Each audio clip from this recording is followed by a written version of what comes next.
Halo pemirsa GPR TV dari Sabang sampai Merauke, dari Miangas hingga Pulau Rote. Bertemu lagi bersama saya Bilqis Sabila dalam program Kominfo Newsroom.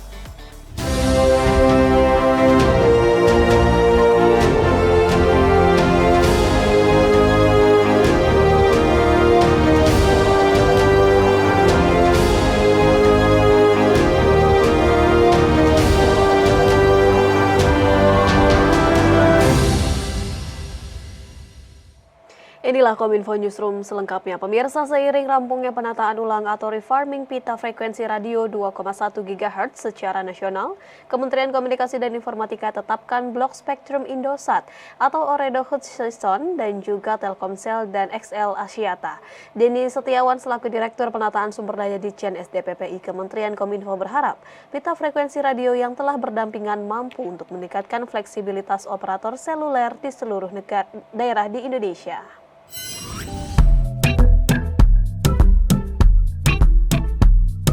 Kementerian Komunikasi dan Informatika telah resmi menetapkan pemegang izin atas penataan ulang pita frekuensi radio 2,1 GHz untuk 3 penyelenggara jaringan operator seluler meliputi PT Indosat Tbk, PT Telekomunikasi Seluler, dan PT XL Axiata Tbk. Direktur Penataan Sumber Daya Ditjen SDPPI Kementerian Kominfo Denny Setiawan menyampaikan bahwa ketetapan tersebut tertuang dalam Keputusan Menteri Komunikasi dan Informatika Nomor 76 Tahun 2023 tentang penetapan pita frekuensi radio 2,1 GHz yang ditandatangani oleh Menkominfo Johnny G. Plate pada tanggal 15 Februari 2023 lalu. Adapun keputusan ini juga sekaligus menandai berakhirnya penataan ulang atau refarming pita frekuensi radio 2,1 GHz secara nasional. Denny Setiawan pun berharap dengan ditetapkannya pita frekuensi radio yang telah berdampingan tersebut mampu untuk meningkatkan fleksibilitas operator seluler terutama dalam penggunaan jaringan 4G dan juga 5G secara cepat di seluruh daerah di Indonesia. Sisa waktu kejuaraan dunia perahu motor Formula One atau F1 H2O yang digelar di Danau Toba, Provinsi Sumatera Utara tinggal menghitung hari. Kementerian Pekerjaan Umum dan Perumahan Rakyat telah merampungkan pembangunan venue F1 H2O yang prosesnya sudah mencapai 99%.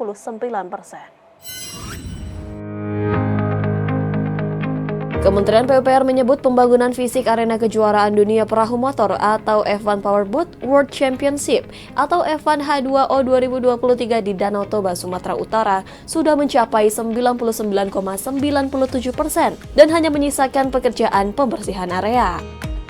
Menteri PUPR Basuki Hadi Mulyono dalam keterangan yang mengatakan, Kementerian PUPR secara terpadu telah mendukung pembangunan infrastruktur pada destinasi pariwisata super prioritas Danau Toba.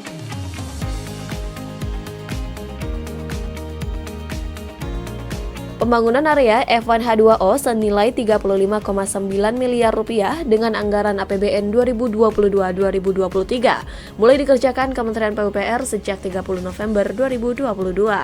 Hingga 18 Februari 2023, progres pekerjaan menyisakan pembersihan area, perapian atap Sopo Batak, dan pembersihan fasilitas toilet.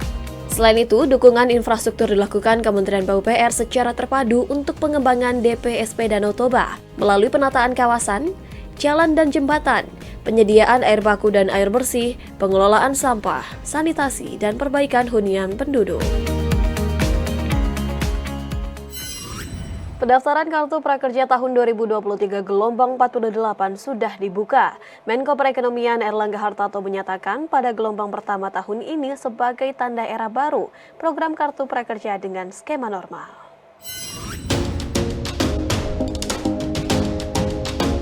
Pendaftaran program Kartu Prakerja 2023 gelombang 48 mulai dibuka pada Jumat 17 Februari 2023 pukul 19 waktu Indonesia Barat. Calon peserta yang berusia 18 hingga 64 tahun dapat mendaftar secara mandiri tanpa diwakilkan melalui situs www.prakerja.go.id dengan kuota peserta terbatas. Dalam keterangan pers, Menteri Koordinator Bidang Perekonomian Erlangga Hartarto menjelaskan, Kartu Prakerja gelombang 48 untuk pertama kali menggunakan skema normal atau fokus pada peningkatan kompetensi angkatan kerja dengan porsi biaya pelatihan yang lebih tinggi daripada insentif. Total insentif yang diberikan Kartu Prakerja 2023 senilai 4,2 juta rupiah per individu.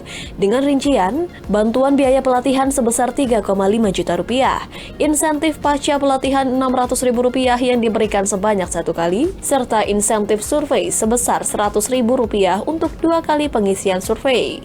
Ini hanya 10.000 peserta dan ini nanti akan dinaikkan sesuai dengan lembaga pelatihan yang bergabung di dalam ekosistem Kartu Prakerja. Selamat mengikuti program prakerja di tahun 2023, terus tingkatkan kompetensi menjadi angkatan kerja berdaya saing menuju Indonesia maju.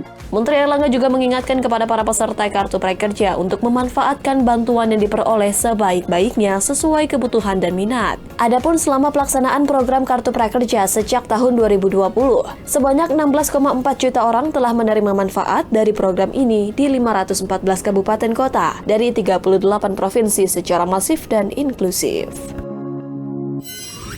Menteri Kesehatan Budi Gunadi Sadikin menyatakan bahwa saat ini pemerintah terus berupaya memenuhi alat deteksi dini penanganan kanker pada wanita, pria maupun anak.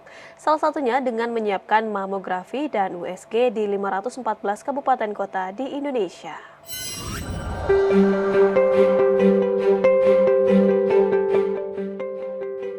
Menteri Kesehatan Budi Gunadi Sadikin menyebut sebanyak 514 kabupaten kota di Indonesia akan segera memiliki alat pendeteksi kanker payudara atau mamografi.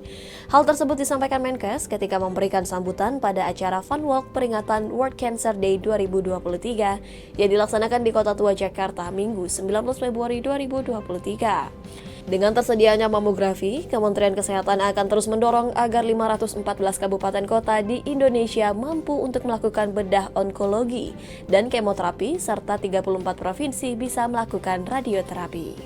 Menkes menjelaskan kanker payudara paling banyak diderita oleh perempuan.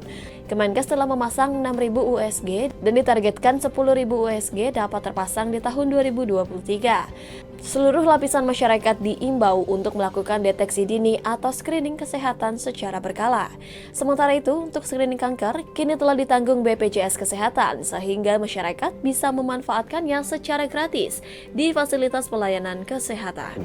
Untuk kolorektal, BPJS sudah bisa bayarkan kolonoskopi untuk seluruh laki-laki yang di atas 50 tahun.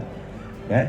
Jadi 2 itu udah kita dorong, tapi tolong dimanfaatkan. Ya, CT scan low dose itu makanya saya nggak tahu apakah sudah bisa di seluruh Indonesia apa enggak, tapi CT scan-nya akan ada. Ya, sama yang kolorektal juga udah digratisin. Untuk yang breast cancer, kita juga udah memutuskan sekarang dari 3.000 rumah sakit hanya ada 200 yang punya mamografi. Totalnya mungkin 20-an, sekarang kita memutuskan 514 kabupaten kota seluruh Indonesia akan punya mamografi.